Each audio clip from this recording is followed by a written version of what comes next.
Hello everyone, thanks very much for coming. Every now and again, not often enough, a non-fiction book arrives which seems to exude or at least manifest the essence of the person who wrote it.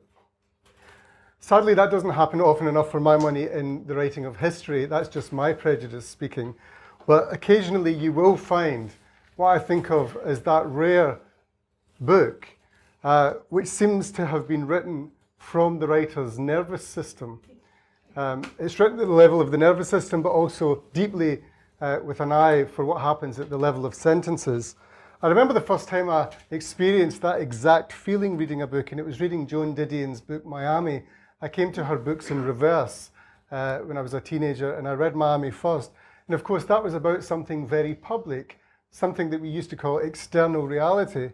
And yet it felt as if that entire business of external reality was filtered through her nervous system, through her nerves, through her consciousness and her subjectivity. And I felt exactly the same way in 2009, in that sense of the rareness and the wonder of it when Mary Kay produced the Eitingons. So it is a delight to be able to sit here and celebrate, I suppose that's the word people use, and that's certainly how I feel about it, this new edition of the Eitingons, which is a new introduction by Mary Kay, or are you calling it a preface? Yeah. She would pick me up on that if I didn't correct myself. So I just wanted to, in a sense, dive back into that feeling I'm trying to describe. When I published an early part of the book in Picador New Writing, a few years before, I think it was 15 years ago altogether, I put the title on Mary Kay's extract, My Cold War. And one of the things I admire about the book, in fact, is the story it tells of that kind of war, or that kind of life. Is it possible to be nostalgic for the Cold War? In fact, are you, or is in fact the Cold War back? It probably isn't back because it's more complicated. This time, you mean, or the situation now is more complicated. Yeah. There are more enemies, or there are more conflicts. But yes, it's possible to be nostalgic for the Cold War because partly it was simple, partly you didn't quite know where you stood, but people did, so you could move in and out of groups and be sympathetic one way and then sympathetic the other way, but the world was neatly aligned. And there were things to be said on both sides, and so you quite often felt that people exaggerated both ways and you were sort of smugly in the middle. I mean, horrifying, of course, as it was, the sense of threat and the sense of danger and obliteration and so on, wasn't there also something sweet about the Cold War in the sense that a magazine like Encounter could be seen by some as a major forum for how to play out ideologies and so on? The idea that a literary magazine could become a central thing in the culture in that way. Well, because it affected everything. Actually, I was going to tell something else. It's a thing that arises in our office quite a lot. When this whole North Korean thing started, and I started to say, well, we have to have a piece about the bomb in the head. And they all look at me and think I'm nuts.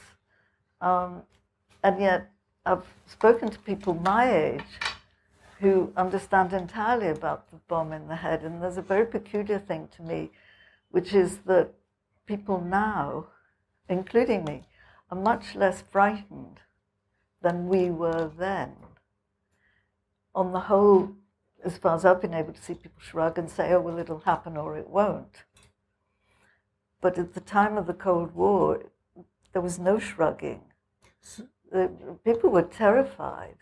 Do you remember where you were that day of the Cuban missile? Oh, yeah. I was walking down. I was working at Faber, and it was supposed to happen at 3:15, and so it was lunchtime, so I went down Oxford Street with a view to shopping. What else could you possibly do? Yeah. But anyway, so that's the bomb in the head. Let's go back into that sort of much enjoyed by me and by many people, subjectivity that's there in the book. You say early in the book that your mother thought you were a snitch or Not a snake. a snitch, that's not fair. A snake. A snake, not a snitch. Why do you think she thought that? And why is a snitch better than a snake or a snake better than a snitch? Oh, because a snitch tells tales on other people. What did she think a snake was? A snake was someone who said, that's not what you, who said, but yesterday you said X or Y, and it wasn't necessarily to do with her disciplining me, it was to do with, my mother was very, I don't know, radically postmodern was the way it was put. And she would say different things on different days, and I'm not radically postmodern, or not, or at least I think I'm not. And so I would say, but yesterday you said, the Smiths were doing that, not the Browns, as it were. Also, I'd said disobliging things, and I do remember having said about one of her dresses, a new dress, and I said it looked like sicked up spinach. Oh, nice. that wasn't a good. You're a snake. I am a snake, yeah. I mean, the relationship between parents is often a kind of secrecy.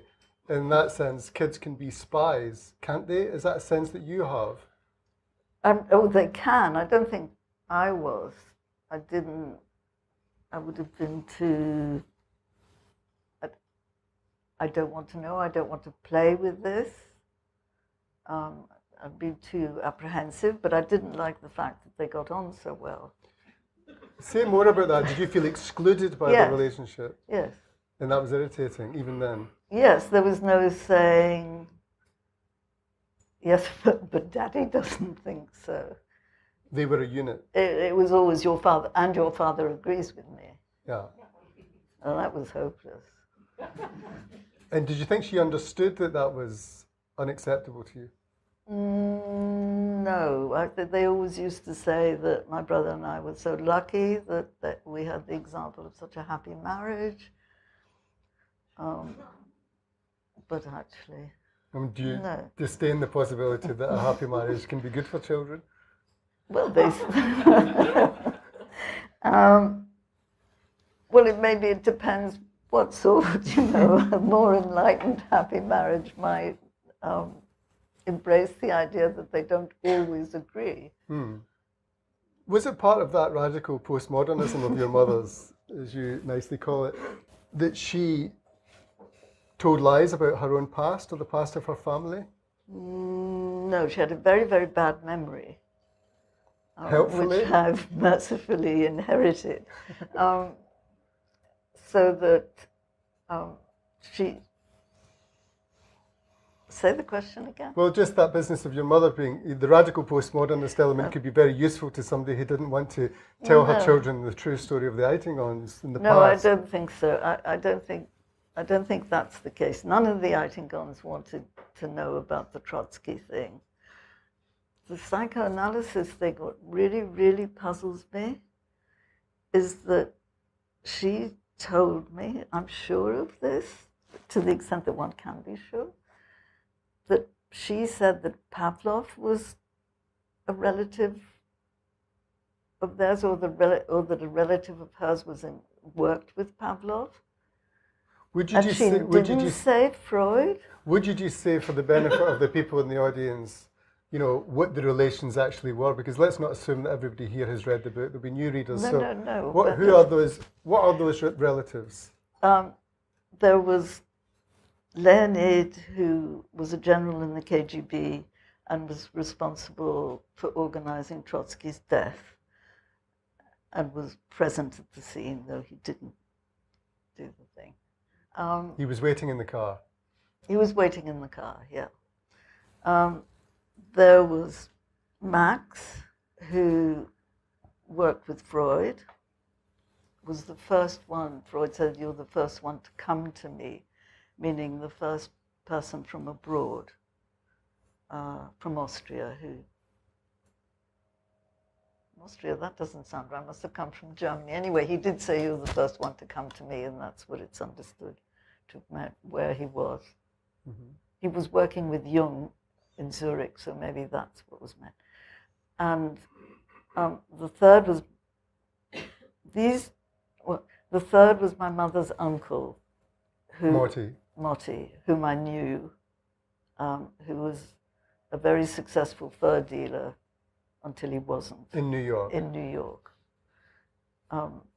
And Max and Motti were cousins, and that's clear. And Leonid was a more distant relative. I know that they were connected. I don't know exactly how, but it was the same family. And my family, later on, it was said that a relative of ours had been responsible for Trotsky's death. A lot of members of my mother's family, all of whom lived in the States, denied it, and they had various ways of saying that it was just a flat that had been taken over, that sort of thing. Did the Motti that you knew ever mention Leonid or Max or their circle or their world? Oh, Max, yeah. Max wasn't a secret. It was just the weird thing of my mother saying that a relative had worked with Pavlov and not with Freud, but I don't know, maybe in the 1940s it was embarrassing to be connected with Freud. I don't know. I started on the book too late to find out, and whether my mother would have remembered or said she remembered. Well, it's a fascinating, not to say comical notion that being connected to Freud was thought almost as embarrassing as being connected to the KGB killer. Yeah, that's right. I just don't know. There was a street in Berlin. No, not in Berlin. Yes, in Berlin. Named after the Eitingons. There was an Eitingonsstrasse. Is it Leipzig? In Leipzig. Was it? Yeah. There you are. See, bad memory. Yeah, because of the hospital and as there well. Was the Krankenhaus, yeah. Yeah.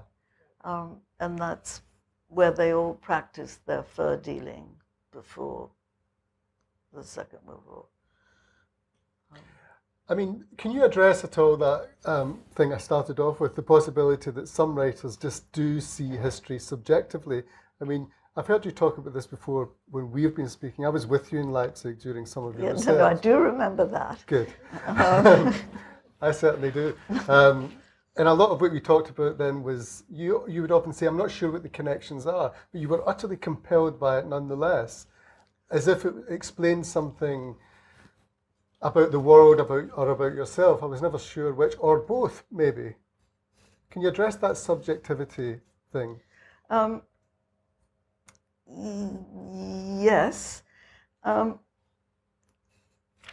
Well, it's more of a factor if you have very little memory. You have to have, if you haven't a sense of the facts around you being established, then maybe that's one of the reasons why it's subjective. And it's partly also, as I see it, there's a conflict between my father, who was very, very rational and only accepted what was rational, and my mother, who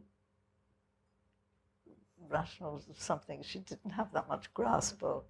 And I was between the two. I definitely didn't want to be like my mother, wanted to be like my father, wanted to be part of my father's family. And we lived in the States, and my father was English. I mean, not all the way back, but he was born in England and he went to Cambridge, and he was very English in his manner. And I thought that was very superior and just the best. And the Eitingons were very emotional. I hated that. They cried a lot. I hated that. that doesn't get me to the subjectivity of history. Well, a way to come at it might be to come at it from the point of view of you as an editor, because you've always, as it liked sentences that disclose privacy in a rather unobvious way. Or you like personal pieces, put it that way, or personal essays. Well, yes, I do, partly because I don't believe in generalizations very much. And that's borne out by this book. I mean, it's a book about history in so many ways, but it doesn't have generalizations about history. Or indeed the grand sweep of history, as some historians might think of it. I'm not in a position for the grand sweep of history. Well, lots of people aren't. It doesn't stop them. No, but I'm an editor, so I'm more pernickety. So can we just speak about Leonid, focusing on Leonid, for he is, at least journalistically, the most sort of alarming of them all, being outside in the car while Mercader was in there with the ice pick and so on. But he's still understood, we've learned more recently, still understood today by certain Russians to be a patriot, to have been a patriot. Does that baffle you? No. First of all, he saw himself as doing all that for his country.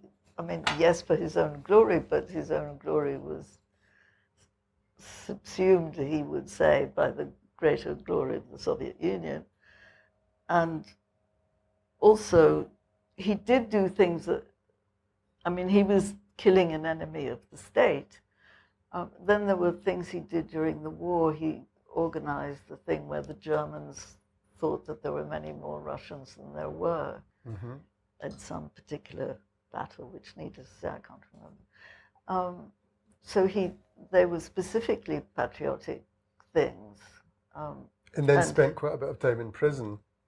At the end, yes, of course, because of the anti-Jewish thing towards the end of Stalin's life, the doctor's plot and all that, and he was eventually put in prison, and he was a colleague of Berier's, and Stalin didn't like Beria, and so on. I mean, it's just bound to happen. Yeah. Because he was in prison, but his boss was also in prison, and his boss wasn't Jewish. So, in the end, Stalin got most people. Yeah. And much more recently, I mean, within the last year, you encountered some of those believers in him as a patriot, his relatives, in fact, in Moscow. Do you want to describe that experience? Well, they were... I wondered when it would happen, but eventually it did happen, that a Russian publisher decided to publish a translation, and they kept asking me to come over, but the date kept changing, and eventually I did go to, I don't know what was the word that they used. It wasn't a celebration, it was anyway, whatever it was, for the book. So, I don't know, I thought, I've been to publishers' parties when I thought it might be like that, but it wasn't. It was more formal. There was the head of the publishing house, which incongruously is connected to the Solzhenitsyn Foundation. That certainly didn't happen through me in my sort of Cold War ambivalent way. I'm not so keen on Solzhenitsyn, but I didn't say that. And so we were invited to this thing. Andy was there. We went along, and I sat on the stage next to the head of the publishing arm of the foundation, and they had photos at the back that weren't from my book. There were a lot of pictures of Leonid and pictures of his medals, and my Russian is sort of okay when I've been there for a while. I've got a better memory for languages than I have for facts or names, and so I didn't get exactly what they were saying, but one by one they would stomp up onto the stage, take the microphone, and denounce the book. Well, had that happened here, I would have been really upset. But as it was happening there, it was just sort of part of the incongruity of everything, of inviting me over to be, as it were, humiliated. It was completely hilarious, unlike any experience I think I've ever witnessed. Because I did a year of Russian at university 100 years ago, but that didn't help me much. But I've been a student of human expression for quite a long time, and you could see what they were saying by the way they stomped. And yet, I was almost overcome with admiration for you not seeming that bothered. Because most writers, you can imagine, would be pulling their hair out or running off the stage or denouncing the person who'd invited them. And then, of course, it was so amusing. Well, it was very amusing, but also alarming. And then, of course, it changed very quickly, and they started coming up and trying to kiss you and give you flowers. Do you remember that? Yes, I do. They did. They came and they congratulated me and asked me to sign their copy of the book, and to Vladimir or whoever. And it was all kissy, but I don't know. One of the people was his she wasn't even his granddaughter, she was his step-granddaughter. No, she was his granddaughter. He had several families. He was a big ladies' man, Leonid. So she was his granddaughter. Was that the blonde lady? Yes. Yeah. Can we say something else on another? I can ask you another question about the writing. You once imagined you might become a translator. Interpreter. An interpreter. You might argue. I do argue. Well, your work as an editor as well as a writer is a sort of interpreting. It is all. It's other people's sentences that I spend or have spent my life on. And I think it is the same thing, but I think this is much the better end of spending one's life on other people's sentences, because as my father warned me, I thought when I did Russian at the university that I was going to be a simultaneous interpreter at the UN, and it was going to be very glamorous, and I was going to have a wonderful life. But my father pointed out that actually it's very boring, and if you think about it, the speeches at the UN are very boring, and you have to be very careful because, world history can depend on, roughly speaking, on what you say. But it is the same thing. It's expressing oneself through other people's words. One of the things I think people always want to ask editors, not just any editor, but people who have been editors, as it were, throughout their career and so on, they often want to ask them why they didn't write more, and the answer might be that they spent their life editing. I don't know. How hard is it to write when you've edited at that level?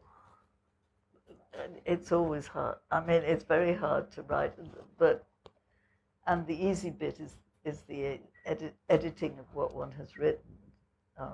The hard bit is getting some sort of nonsense down that you can then edit into something else, but it takes forever and there isn't time. But it's enjoyable. It's enjoyable when it's done. I'm sure there's a PhD thesis on this somewhere, or maybe not, and maybe it's in my head, but there's something about editors and the way they write. William Shawn had a particular style as a writer. He didn't write very much in the magazine, but sometimes it's noticeable that the years of editing produce a sort of a quietness or a strange sort of bend in the sentences, and I think there's a lot of that. But I bet there wasn't in Ross. I wonder about Ross. I don't know anything about him really. Ross was Harold Ross, the first editor of the New Yorker. Yeah. We've discussed this before. I think you told me to bog off the last time I tried this on you, but I'm interested in this notion of Virginia Woolf's and Dorothy Richardson's about a woman's sentence. Well, I asked in the office about that. Oh yeah. And all the people who are, the current generation of fierce feminists were having none of it. There's no such thing as a woman's sentence. Yes. Because it's essentialist and rubbish. Yes. What do you think? I think sometimes you could tell if something's by a man or by a woman, but whether the sentence is different, maybe the amount of subjectivity that you put into it, or that you don't think you're speaking for eternity in the way, you know, a previous generation of feminists like me would say, oh no, well of course men always think they know it all, and so their sentences are different. Yeah. I remember... But I'd put it that way around. Nonetheless, I remember you reading or showing me a short story of Grace Paley's 20 years ago and saying no man could have written that. No. What did you mean? It was sort of tentative in a way and funny in a way, and I could almost recite it and you could Go on then. judge among yourselves. Something I met my ex-husband on the library steps. Hello, my life, I said. What life? He said, no life of mine. Something I thought it was all right to say it because we had once been married for 28 years, or 18, or however many. But it's that we had once been married for... Yeah. I love that. It's the fact that it's about... That's the other thing that women do. They write about themselves much more freely and more amusingly. Can we talk about the Russian element in the book? I mean, it has a lot to say, or a lot to sort of draw on, you might say, about the relationship between the state and the individual. Why has that been so interesting to you always? Or has it? Has it? Well, you can't write about the Soviet Union without bringing the state into it. I mean, well, for example, when we were there, I'd often be surprised that somebody wouldn't disclose something. The journalist in me would raise up and ask the question again, and you would say, there's no point in asking them that. They just don't answer anything like that. No, they don't. And I was amazed that, well, it was true, they wouldn't answer, but your acceptance of it was interesting. And you wouldn't? Well, I wouldn't let it go. I mean, I would just find another way to ask the question or go round the back or find another person to ask it of. But you seem to accept that that's the way the state and individuals were there. That there was a lot that you didn't get to find out. I'll say about the steps. When we were there were men not allowing you to go in, but they would be at the top of a flight of stairs as soon as you went into a building. And they would make you go up the stairs in order to tell you that you couldn't come into the building. And faced with that, why would you try? And I'd be completely furious because you'd get to the top and I think, you've made us, to say nothing of my friend, walk up 115 steps to tell us that you can't get in. Yeah. And this, instead of this young man walking down and saying, I'm sorry, madam, but you can't come this way. No, they could just have gestured. Yeah. It wasn't that far away. No. They could have, and done that, which they like to do quite a bit. Yeah. But no, it's so what would you be arguing, with? Well, there's just a lot of people who don't accept that stuff. You accept it. And the book is about that in many ways. Well, I'm more worldly wise. Yeah, there's certainly that. But there's also the fact that there's this is germane to the book in a way, because anybody who picked up this book thinking, oh great, I'm going to get all the answers about what Leonid did, what his relationship to Max was, what the relationship to Motti's money was, did Motti's money fund the activity? You're not going to get a complete answer to those questions. And your interest in it almost seems to plume on that ambivalence. Because I think that the way those people dealt with the situation was as interesting as the facts of the situation. I mean, most people know what's to know about the Soviet Union. Yeah. I'm not going to find something that nobody's ever thought of. No, I love But- that, and the fact that that it's the living with secrets, almost as a sensibility, Yeah. is so interesting. I wonder what the 20-somethings in your office would think of that one can had to ask them. live with, and one who was happy and found the interest in it. Well, if you'd lived there, you would have you'd have got the general gist, and you would have known that it was as well to keep quiet. Yeah.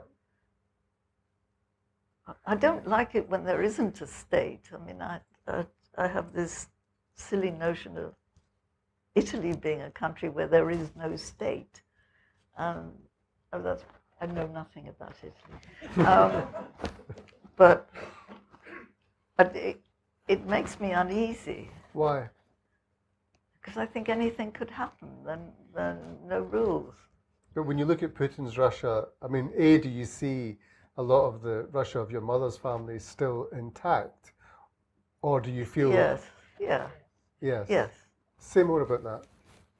Well, it's just the whim of one man who, wants to show what a great man he is. And with him, it's more obvious than it. I mean, it's sort of physically obvious in a way that it wasn't with Stalin or Lenin or Well, because he Khrushchev. likes to wrestle bears to the ground and all that. Yes, yeah. That's And quite it's good. particularly contemptible. Yeah. So, yeah, and he's not, well, obviously he doesn't kill people in the way that Stalin did, but... Morty comes out of the book as a lovable person. Were you conscious of... My mother loved him a lot. They all loved him. Because? He brought flowers and he charmed them. The Eitingons, that was the thing about the Eitingons, they were very charming. And that's what my father used, or was known to have said to me. Your mother and your brother are very charming. You and I are different. That was a good one. I once thought of writing a collection of all the things that had been, all the insulting remarks that had been said to me. And was So she was very emotional and very charming. Yeah. Maybe not so much when you knew her, but... Well, she was still. Can we talk about ambivalence for a moment? I mean, I don't need to say, I mean, it'll be obvious to the audience that you like it. But what is it you like about it? Not all writers do. Because I like it, well, I could say I like it that everything can be contradicted. I don't like wholehearted. It's too much.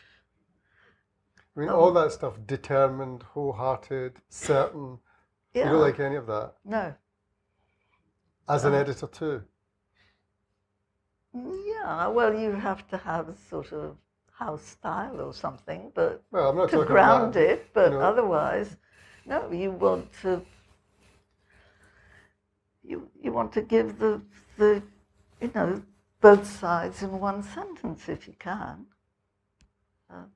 It's quite rare though.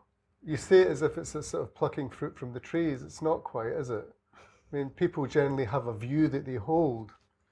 Yes, but then I've found, actually, I shouldn't be saying this, I found it worse since writing that book. I'm more inclined to shove a bit of ambivalence into people's sentences. Good luck with that.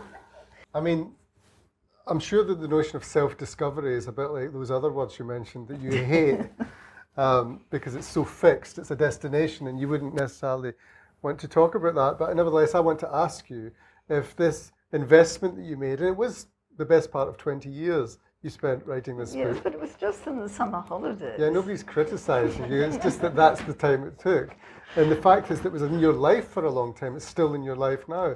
And I wondered if there was, in any sense, a job of self-discovery in that whole business of looking for those papers, looking at your family photographs, endlessly journeying as you did, and I did once or twice with you, through Leipzig and Dresden and Russia, looking for stories did it change your sense of what your life was all about?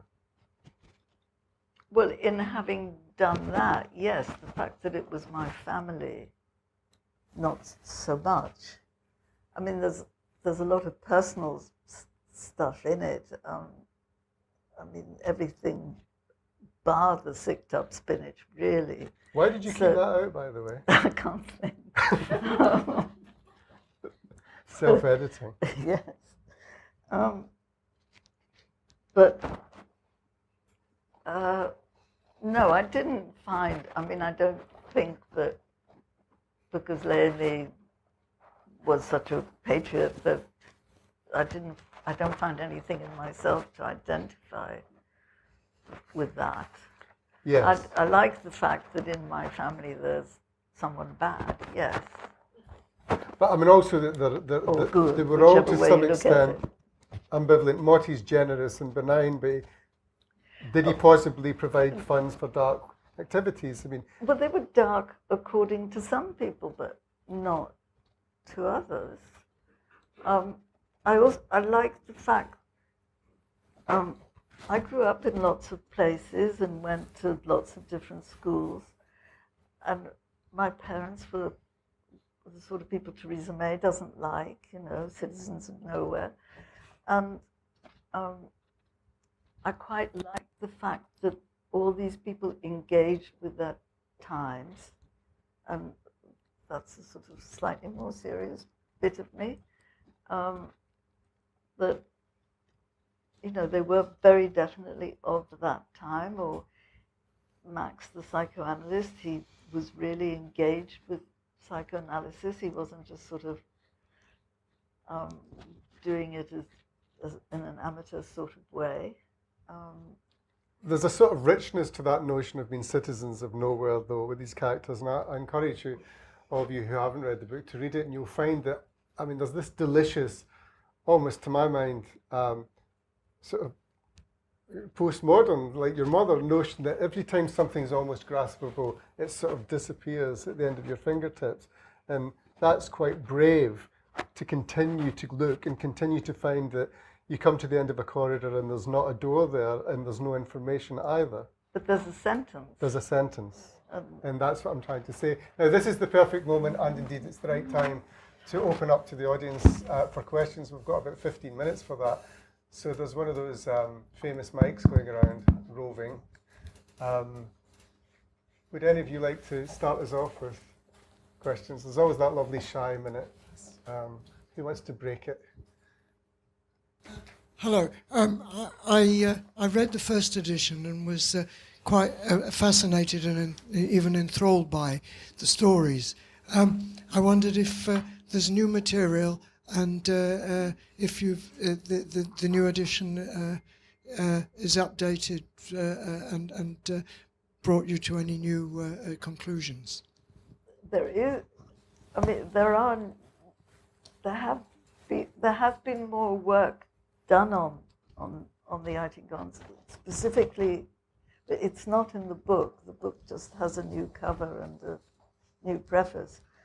But the things that have been discovered, it's possibly more likely that Max was involved with the Soviets.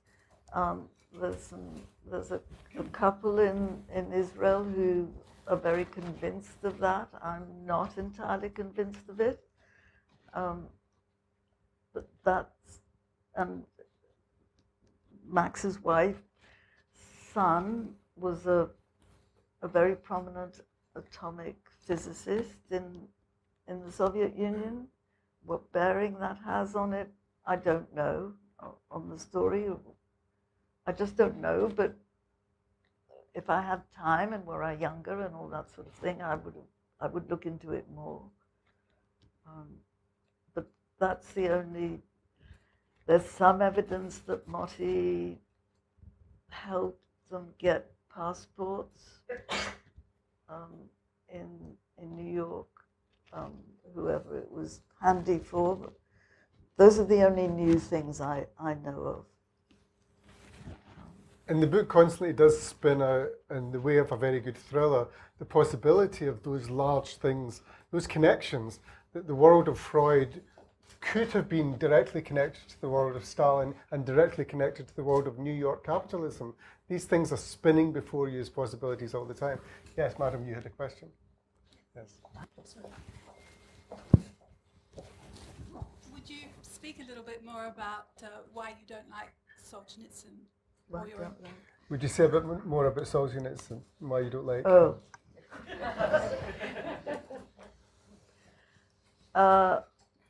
Certainty, too much certainty.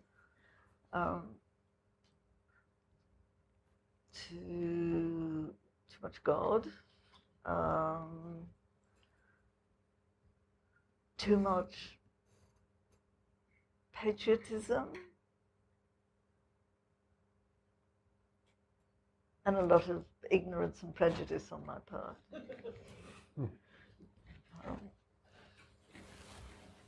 Yes, listen, yes. Did you read Padora's book, The Man Who Loved Dogs? No, I know what you mean. No, I I read that didn't. last Did year. you? Yeah, I read it last year, and then you filled in a lot of the gaps through reading what Leonid was involved with. It was Right. makes quite a full picture. Thank you. Yeah. Thank you. No, a lot of people have mentioned it, and I should have read it, but Still can. I still can. You're quite right. More questions? Yes. Oh, oh, go on. Somebody ask a question. Must be somebody. On the back, no? Nope. When you went back there in that famous trip recently, did you imagine, I mean, I don't know if you ever had that kind of feeling about your family and their experience, but do you ever imagine that you could have lived there? You mean in Soviet times? Not even now. I wouldn't have liked to. Too emphatic. And you did go there as a student, didn't you? Yes, I did. What was that like? I mean, in- given all this. In 1958, there was an exchange between Oxford students and Moscow University students, and it was supposed to be the first of many, but of course it was the only one. And we stayed in Moscow University, and we were all a bit, well, maybe we weren't all, but some of us were a bit frightened, and our parents were a bit frightened. Mm-hmm. And it was difficult because we were being monitored on both sides. For instance, you got given your food, so at breakfast you would have a veal schnitzel and 2 veg and that sort of thing, and if you couldn't eat it and weren't smart enough to make the effort to eat it, you'd end up in hospital being investigated, and I don't know whether you're being for what you were being investigated, but so I can imagine, but so can you. But we were also with the master of an Oxford college, one of the men's colleges, and I noticed his name the other day, and he was obviously part of MI6 or 5. So the whole thing was a very kind of monitored thing, and that's what everything would have been like. Mm. And no, I wouldn't have liked it at all. Was your mother in any way nostalgic for? No, Not at all. she didn't do nostalgia. What was her attitude to America and to England? I think she found England quite alien. Why so? I think she found them, as people do, anti-foreigner. She felt that there were some people who, she said, shouted foreigner at her. Don't know whether that was really what they said. She found them too understated to them, us, whatever. Mm-hmm. she liked the States. She went there when in her 20s with her first husband, who wasn't my father. And I think she liked it a lot. Felt freer than she did in England. Do you have a sense of, before the Eitingons, were there other books that you were interested in writing? Did you try other books before this one? You didn't consider writing about Mrs. Darwin? Or? Oh, yes, Mrs. Darwin and Mrs. Freud, where am I? Yeah. Yes, I don't know why, it was always the wives. I think it was because when I was married, I used to think, well, yes, I'd do the washing up if he were Charles Darwin, but as he isn't, why should I?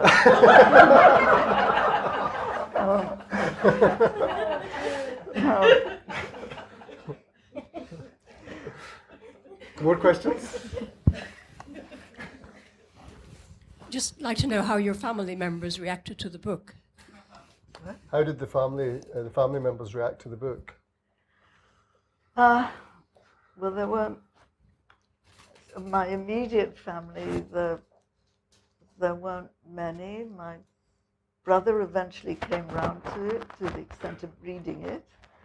My father had long since died, and my mother had initially said that it was a really good idea to write the book, and then she went off the idea and said I shouldn't do it, but she didn't live to the point where the book was published. So, and as for the Eitingons in the States, I don't know. I got in touch with them. Well, I suppose it reflects rather badly on me. I got in touch with them when I needed them, and then that was it. Were you conscious of having been nervous of them while you were writing it? Did you pull punches? I was nervous in the sense that not everybody thinks it's amusing to be related to a KGB killer, but did you ever find anybody in the family who was? they weren't very interested, which was also discouraging. No, I didn't find anyone who completely entered into the spirit of it, but a man called David Gran, what's his book called? A writer for the New Yorker who He's wrote about Lost City of Z, yeah. He was about to win a big prize in the States, and he's a very good writer and a New Yorker writer, and he's also an Eitingon, in the same, related to them in the same way as I am, to the same extent. And it was when I heard that he was interested in the story that I got in touch with Faber and thought I'd better do something about this before he gets it. So he finds it interesting too, but I've not really met him. Again, as an editor over the years, had you always been interested in commissioning pieces from the Soviet Union or about the Soviet Union or Russia? No, when the paper started, the first 10 years or so, we never had any pieces about the Soviet Union because we could never find any writers we liked, and it's always writers we like take precedence over subjects, however important it seems. But then at the time of the change, about 89, 90, you had John Lloyd, didn't you? Yeah, we had John Lloyd, but then John Lloyd fell into one side, and that didn't work. And well, now we know many more people, but at the time, it was just one of those things that we never had any pieces about it because we didn't know anyone whose writing we liked or who was sufficiently ambivalent. But it wasn't just up to me. I mean, Carl Miller was the same. 2 more questions. I'm interested in your experience as an editor who then wrote about, if you edit as you go along, and it's almost like an artist curating their own show, did you have a robust relationship in turn with another editor who helped you shape the book, and how did it feel?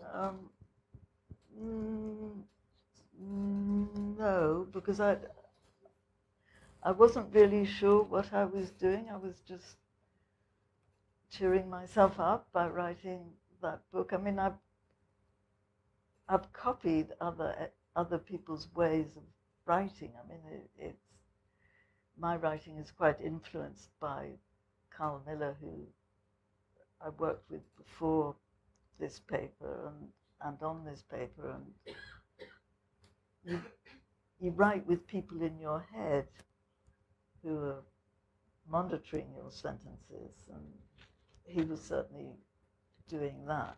So in that sense, I didn't need him to say that much, because I'd already said it for him. I think that's how it works. The thing I wanted to ask you was about a possible change to do with the Lubyanka. I remember when the very first time you appeared with the notion that you would write this book. I just wondered if you could tell the people here about that, because it was certainly striking to me what it was like and how you presented yourself there. Well, that was a bit of a fib as well, because you mean going into the Lubyanka? Yeah, it just finishes off with that anecdote, because it actually brings people back to the book. You know, we all had grown up with this notion of the Lubyanka and the screams from the Lubyanka and this unenterable place, and then... well, I'd seen John Simpson open the door of the Lubyanka, and in a fit of something or other, I thought, well, I can do that too. They had a press office, and I'd rung the press office, and they never answered the phone. I wanted to see if I could get some papers from them, because at that time they were all selling stuff, you know, that they weren't entitled to sell. So I thought, well, if he can go in, so can I. And so I opened the door of the Lubyanka, and of course, I don't quite know what would be an analogy. It's unimaginable. The Lubyanka, the seat of all Soviet crimes, and yet you go in there voluntarily. And so I pushed the door open, and there was a Secret Service man on either side of the door, standing, or a soldier standing there. But then you just go in and say, "Can I see someone?" And then you're sat with this man who eventually does sell you some documents, while telling you that other people have been there before you. So, you know, don't get any hoity-toity ideas about what you're going to get, because the best stuff has gone. Brand new view. I mean, I speak as a fan of great writing and of good books when I say that it's always a pleasure to find one that stays with you as long as this one have. Obviously, when it's also written by a friend, it has a special power and there's great pleasure in it. I just want you to join me in putting your hands together and thanking Mary Kay Wilmers for coming and talking about it.